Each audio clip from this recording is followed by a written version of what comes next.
Be me, Jessica, 28 years old. Living in a 4-bedroom apartment with 3 roommates who honestly just don't get it. Been here for 8 months, and I've been patient, so patient. But enough is enough. Wake up this morning to find Mike left the toilet seat up again. Not just inconsiderate, it's symbolic of larger structural issues. Sarah used the term "you guys" yesterday when addressing all of us. Literally erasing non-male identities with her language. Tyler had some friends over last week. All dudes. Didn't even think to ask if we were comfortable. Spend all Sunday afternoon creating the framework for positive change. Print everything on cardstock at the office supply store. Splurge on the lamination. $47, but totally worth it. This is going to transform our living situation. Monday evening, wait until everyone's home. Hang the poster on the wall right next to the kitchen entrance where nobody can miss it. It's beautiful, color-coded sections, bullet points, even includes a QR code linking to supplementary reading materials. Revised community living guidelines for a more conscious household. Underneath in slightly smaller text, mandatory compliance effective immediately. Mike walks by, stops, stares at it. What's this? I'm ready for this. These are our new house rules. I've spent considerable time analyzing our household dynamics and identified several problematic patterns that need immediate correction. He's just blinking at me. Sarah comes out of her room still in scrubs, looking exhausted as usual. She works too much, but that's her choice, I guess. Jess, what is this? Here we go. Sarah, if you look at Section 2, subsection A, you'll see we're implementing a ban on gendered language. That includes terms like guys, dude, man, and other unnecessarily gendered terminology. We should be using folks, everyone, or y'all. She's reading the poster now. Tyler comes out too, backpack still on. Is this a joke? I cross my arms. No, Tyler, this isn't a joke. This is about creating a space where everyone can thrive without perpetuating harmful systems. Let me walk them through it properly. Section 1 establishes our weekly consciousness-raising sessions. Every Sunday evening, 7 to 9 p.m., attendance mandatory. We'll discuss privilege, power dynamics, and how we can improve as individuals and a household collective. Mike actually laughs. Literally laughs. You want me to go to what, like a meeting every Sunday? I have raid night on Sundays. Your video game raids can be rescheduled, Mike. This is more important. Section 1B notes that absent without legitimate cause will result in fines of $25 per session, which will go toward our household social justice library. Sarah is shaking her head. Jess, I work 12-hour shifts. Sometimes I work Sundays. I can't. Which brings me to Section 4. I interrupt, because I actually accounted for this. Chore assignments will now be determined by a matrix I've developed that accounts for relative privilege levels. Sarah, as someone with class privilege due to your nursing salary, you'll have additional responsibilities. Mike, as a cishet white male, you're obviously at the top of the privilege hierarchy, so you'll have the most intensive assignment list. Pull out my phone where I have the whole matrix worked out. Tyler, you're also male, but you get a modest reduction due to student status, though that's temporary. I've assigned myself the minimum baseline because I need to preserve my energy for the emotional labor of managing household dynamics. The 3 of them are just staring at me. This is the resistance I expected. Section 3 addresses guests. Any male-identifying guests require a permission slip submitted 48 hours in advance via our household app. I'll be setting that up this week. The slip must include the guest's name, purpose of visit, duration of stay, and a brief explanation of why their presence is necessary. This will be reviewed by the household collective, majority vote required for approval. Permission slips, Tyler says flatly. Yes, it's about consent and safety. As someone who could potentially feel unsafe with unknown men in the space, this is a reasonable accommodation. Mike is reading Section 5 now. You've banned foods? I've been waiting to explain this part. Not banned, exactly. Section 5 establishes that certain food items carry problematic cultural baggage or contribute to harmful industries. No meat products that contribute to toxic masculinity's obsession with dominance over animals. No products from companies with documented ethical violations. There's a linked spreadsheet. No foods that appropriate other cultures without proper context and education. So no tikka masala from Trader Joe's, Sarah says, and I can't tell if she's being sarcastic. Correct. If you want to prepare Indian cuisine, you need to first engage with the colonial history, take time to understand the culture, and source ingredients appropriately. Otherwise, it's just extractive consumerism. Go stand in my doorway, arms crossed. I can see all of them from here, grouped around my beautiful laminated poster. This is a good feeling. I'm changing things, making a difference right here in my own home. They're reading it all now, seeing the full scope. There's a section on bathroom timings, Mike says. Yes, we need to be conscious of water usage and how long showers contribute to climate issues which disproportionately affect the global south. You've assigned me specific windows when I can shower? Assigned all of us, Mike. Don't make this about you. Tyler is looking at his phone. I'm texting my girlfriend about the permission slip thing and she thinks you've lost it. Your girlfriend isn't on the lease, Tyler. And actually, if you check Section 3, subsection C, that text could be considered a violation since you're discussing household business with an outside party without collective consent. Sarah just turns and walks back into her room. Doesn't even say anything, just leaves.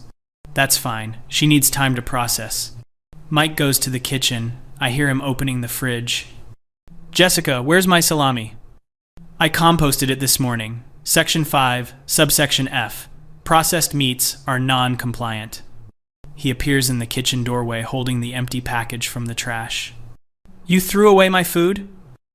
I recycled the packaging and composted the contents, yes. Going forward, please reference the approved foods list before shopping. I've also cleaned out several other problematic items. There's a full inventory log in the shared folder I created. He's getting red in the face. Predictable. This is exactly the kind of defensive reaction people have when their unexamined privilege gets challenged. Go back to my room. This is going to take time. I know that. Change doesn't happen overnight. But I've created the structure. Now we just need to follow through. Sunday evening, 6:55 p.m. I've set up the living room for our first consciousness-raising session. Printed handouts, discussion questions, even made tea. Herbal, obviously. Coffee is exploitative. 7 p.m. comes. No one emerges from their rooms. I knock on Mike's door. Session's starting. Not coming! He doesn't even open the door. Tyler's room next. Tyler, we're beginning. Got a paper due tomorrow. He has not mentioned a paper all week. Sarah's door. Before I can even knock, I'm sleeping, Jess. I worked a double. Go back to the living room. Sit there until 7:30 with my handouts. Fine. That's $75 in fines total. Send a group text to the household chat. Fines for tonight's absences will be collected by Friday. Please leave cash in the jar I've placed on the kitchen counter labeled Community Growth Fund. Mike texts back immediately, lol no. Tyler, you can't fine us for not going to your made-up meetings. Sarah doesn't respond. This is going to require more direct action. Wednesday, I'm working from home. Mike has friends over. I can hear them. Emerge from my room around 3 p.m. to investigate. There are 4 guys in the living room playing video games. 4 male-identifying guests. 0 permission slips filed. Mike, can I speak to you? He doesn't pause his game. Kind of busy, Jess. You have unauthorized guests. Section 3 very clearly states. Yeah, I didn't read that. You didn't. Everyone needs to read the guidelines, Mike. That's the whole point. One of his friends, some guy with a beard. Are you the roommate with the crazy rules? They're not crazy. They're basic considerations for communal living. Mike finally pauses. Jess, I'm not getting permission slips for my friends. That's insane. This is my apartment too. Actually, if you check the lease agreement, we all have equal stake, which means you can't make up dictator rules, Tyler says. Didn't even hear him come in. He's got a huge bag from the grocery store.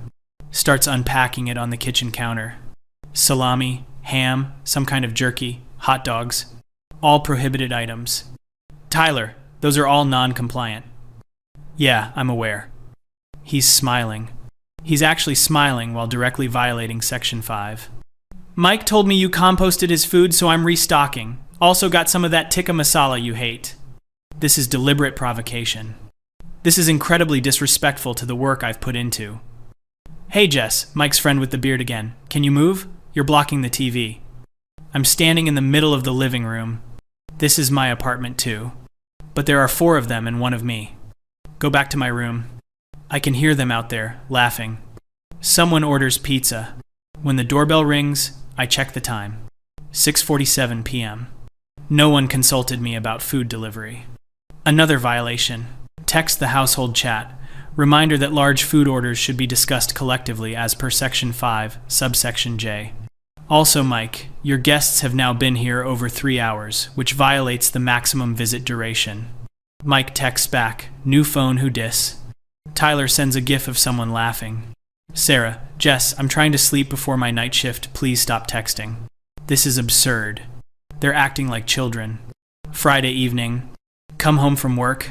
There are voices in the apartment, lots of them. Open the door. There are people everywhere. Count at least 12 guys. 12. Pizza boxes on every surface. Beer cans. Someone's music playing loud. The laminated poster is still on the wall, but someone's drawn a mustache on it. A mustache. On my carefully designed guidelines. Mike sees me. Oh, hey, Jess. We're having a little get-together. Want a beer? Mike, this is completely unacceptable. There are a dozen unauthorized male guests. Alcohol, which we never discussed. And is that pepperoni pizza? Yeah, and sausage. Want a slice? Tyler appears with Sarah. Sarah's not in scrubs. She's in regular clothes. She's actually participating in this. Sarah, you're enabling this? Jess, I work 60 hours a week. I come home to sleep and occasionally eat. I don't have energy for your whatever this is. She gestures at the poster. This isn't whatever, Sarah. This is about creating accountability. No, she says, and her voice is sharp now. This is about you deciding you're in charge of everyone. None of us agreed to any of this. We live in a community. Communities have standards. Standards we all agree on, Tyler interrupts. Not standards you invent and force on everyone else. One of the random guys. Hey, is this the permission slip thing? Bro, that's hilarious. Another guy. Should I have brought my hall pass? They're all laughing. All of these men, in my space, laughing at me. You know what? Fine. Enjoy your regressive little party. I'll be in my room. Mike, cool, thanks for the permission. More laughter. Stomp to my room. Can hear everything through the door. Someone says dude about 40 times in one conversation. Someone else keeps saying you guys. Every single banned phrase, they're using all of them. It's deliberate. It has to be deliberate. Around 11 p.m., someone starts chanting bros, and everyone joins in. Text the household chat. Quiet hours begin at 10 p.m. on weekends per the original lease agreement. Please respect this. Mike texts back, cool story, bro. Tyler, thanks, man. Sarah, hey guys, can you keep it down actually? Jess is right about quiet hours. At least Sarah has some sense. It does get quieter after that, but I can still hear them. Still hear all these men who just showed up without any process, any consideration. Fall asleep angry. Saturday morning. Emerge from my room around 9 a.m. The apartment is destroyed.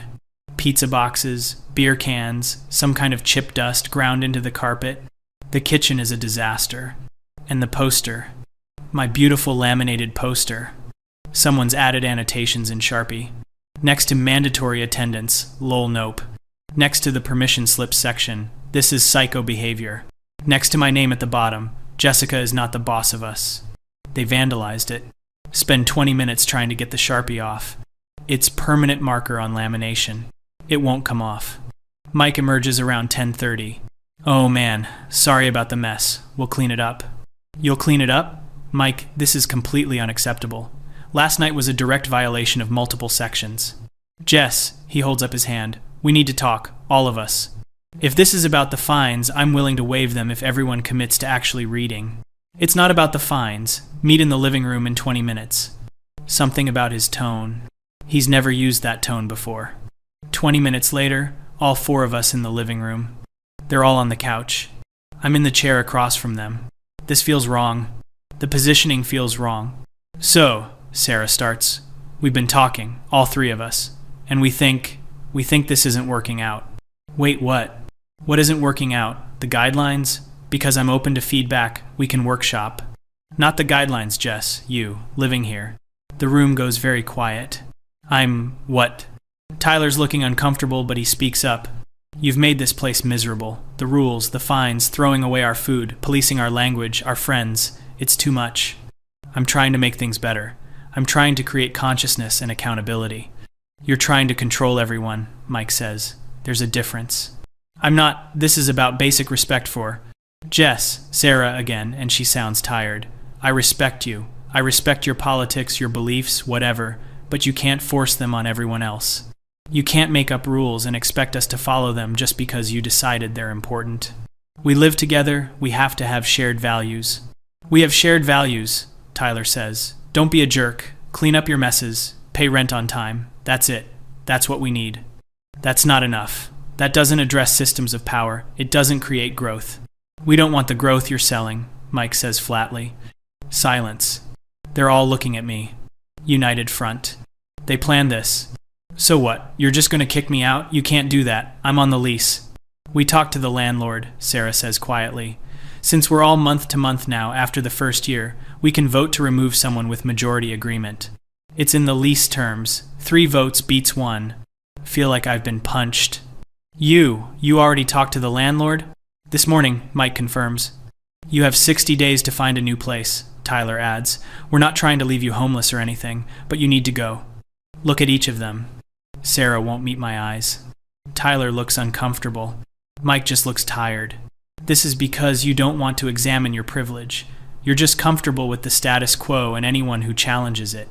Jess, Sarah interrupts. This is because you threw away Mike's food without asking. Because you tried to fine us for not attending your meetings. Because you demanded permission slips for our friends. This isn't political. This is you being a bad roommate. Everything is political, Sarah. The personal is political. How we live, what we eat, how we speak. Then maybe you need to find roommates who agree with you about that, Mike says. Because we don't. Stand up. My hands are shaking. Fine. I'll find somewhere else to live. Somewhere with people who actually care about growth and change and not just video games and pizza and maintaining their comfortable little bubbles. Cool, Mike says. Go back to my room. Slam the door. Can hear them in the living room. Mike, that went better than I thought. Tyler, dude, I thought she was going to cry. Sarah, let's just clean up this mess. I've got work in 4 hours. Sit on my bed. They don't get it. They're never gonna get it. Some people are just too invested in their privilege to even see it. Pull out my phone. Start looking at apartment listings. There have to be places out there. Communities where people actually care about these things. Where people want to be better. Find a listing for a women-only co-op. Feminist housing collective seeking conscious housemate. Perfect. Literally perfect. Send an inquiry email. Feel slightly better. These people aren't my community anyway. Never were. Monday evening, passing Mike in the hallway. He's got the laminated poster in his hands. He's taking it down. What are you doing? Removing this. We're going back to the old rules. You know, the normal ones. You can't just erase the work Jess, you're moving out. Your rules go with you. He crumples it up. Doesn't even carefully remove it from the wall. Just tears it down and crumples my hours of work into a ball. Tosses it in the recycling bin. There, democracy in action. He walks away. Stand there looking at the recycling bin. At my beautiful poster, crumpled and destroyed. Like everything I tried to build here. Whatever. I've got a video interview with the co-op tomorrow. These people are beneath me anyway. Later that night, hear all 3 of them in the living room. Laughing about something. Ordering food. Mike, you guys want burgers? Tyler, dude, yes, I'm starving. Sarah, get me whatever, I'm not picky. All the forbidden language. All the prohibited foods. They sound happy. They sound relieved. Like I was this weight they've finally lifted. But I was trying to help them. Trying to help them be better. They just couldn't see it. Scroll through apartment listings until 2 a.m. Find 3 more possibilities. All shared housing with explicit social justice frameworks. These are my people. Not Mike with his video games. Not Tyler with his bro friends. Not Sarah with her exhaustion she wears like a shield. People who actually want to grow. Fall asleep planning my new life. A life where people will finally appreciate what I'm trying to do. Where the work will be valued. Where I won't be the villain for caring about things that actually matter. They'll see. Eventually they'll see they were wrong. But by then I'll be long gone. Somewhere better. Somewhere that deserves me.